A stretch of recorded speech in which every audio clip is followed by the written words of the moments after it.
Hello. I wanted to show you a song I've been working on. It's by the guitar master, master of all masters. He's a bundle of guitarists in one. You can hear elements of Wes Montgomery. You can hear elements of Pat Martino. You can hear elements of Phil Upchurch. You can hear elements of even George Benson himself. And so what I want to do is I want to do a quick little tutorial on his song called Affirmation, which is really a great example of just the genius of this man. I know from listening to some of the actual Breezin' album, I know the very first thing he did was an a cappella, not a cappella, I'm sorry, but a very ad-lib beginning. Okay, and what he's spelling out is an E minor 9 chord, and he's in the key of D. Okay, so we have two sharps, F sharp, C sharp. The song is not really in the key of D, it's really in the key of B minor. It took me actually playing the song quite a few times to finally realize that's my tonal center, you know. But I remember recalling from the original Breezing, he had this very ad-lib beginning, which he spelled out the E minor 9, or a Dorian mode, E Dorian minor mode.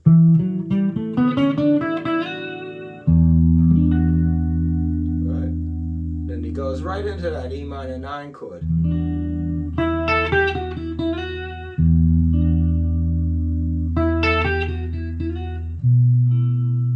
Here's the B minor, but he's got an 11 on it.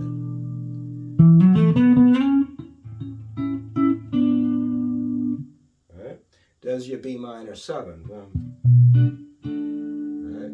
So you went right into that B minor 7 from off to E minor 9. So we're actually starting on the 4 minor chord of the song and doing a riff, and that brings us into our 1. Right? And then we're going to, there's a couple of endings, okay? There's 2 different endings to this area. One will go like this.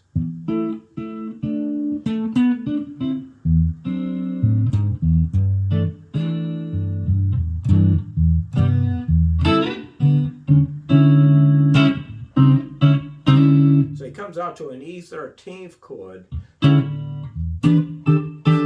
which will go up to an A7. So actually here, I'll spell that out a little bit. So I had B minor 11, is A minor 7, E melody, then you go down a D7th chord, and then you're on a G major. And you can spell that out in many ways, okay, but it's G major. And then you go to the E13th.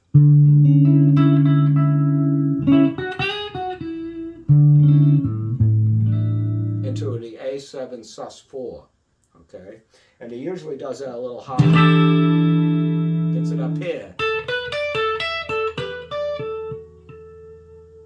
Right?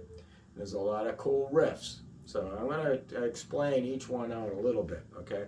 I'm just trying to show you exactly. So then the other ending, he comes down, same B minor 7 with the 11, A minor 7, D7, G, right? And then you go to C7, okay? And that's the big setup. So then you have F sharp minor 7, F7, E minor 7th, E flat 7th, and all of a sudden, we're actually in the 1 major of the whole original key, so we're in D major. Right. And then we end up on a B flat major 7.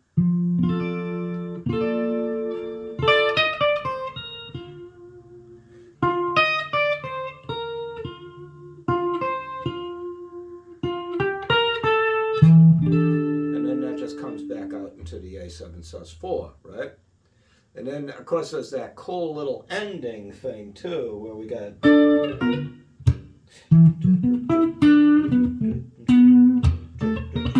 Right? So, da-da, da-da-da-da-da-da-da-da-da. Okay? So, I'm trying to just spell it all out. And I love the Neural has this beautiful Roland jazz chorus built into it, chorus 120. Very perfect amp for this situation. So I'm going to go ahead and play you out and show you how the song goes, and rhythmically what we can do with the thing too.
Right? So he has that funky little ending on it.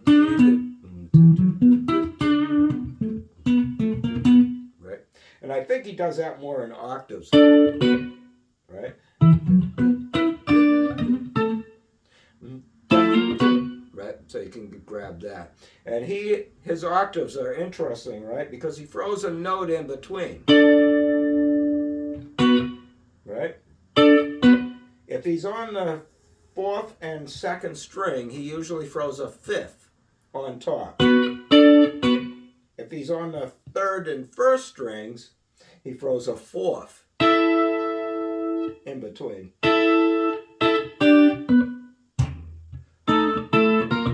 Right? So you have to kind of keep those two in track. And then sometimes, of course, he doesn't do the in-between note at all. And he's just a good octave player and stuff. But that whole little riff right there, you notice I can play it with my index finger, and that's when they that's what kind of shows me that, oh, that's an octave riff. Because when he's setting things up with his index,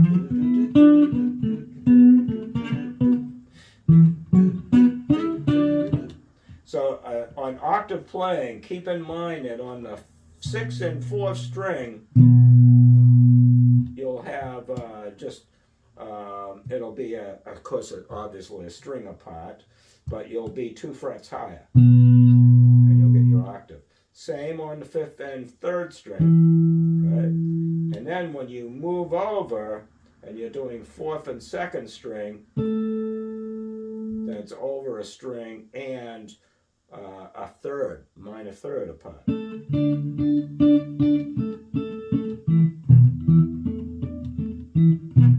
And that's good practice right there on octaves, is to just actually, right? And then find out whatever riff you can do with your index finger, then start including the octaves into it and work it that way. Octave playing is really, it's an art in itself to get that down and really nail it. And if you're using the Wes Montgomery idea, he just brushed it with his thumbs. Now I'm brushing all the strings, but I'm muting an awful lot, okay? So all the back sides of my fingers is stopping a lot of stuff.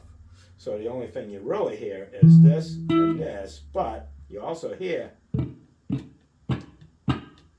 all that muted stuff is in the picture too, which gives it a little more depth, gives it a little more bite, a little more attack and stuff. So, but yeah, so that's Affirmation by George Benson, and I got to play along things. I haven't, I sat down and I read the lead sheet and stuff, but I haven't really sat down and played with the backing track, but that might be a thing coming up where I can actually just, beam in the backing track and play along. That was put out by Hal Leonard, by the way. Let me see. I'll show you the thing. Okay. Okay. Hang on a second, mate.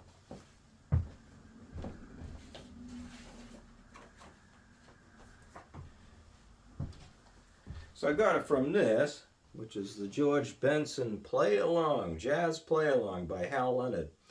And the lead sheet is really nice. I liked it because they actually do it on 2 pages, so you don't have page turning.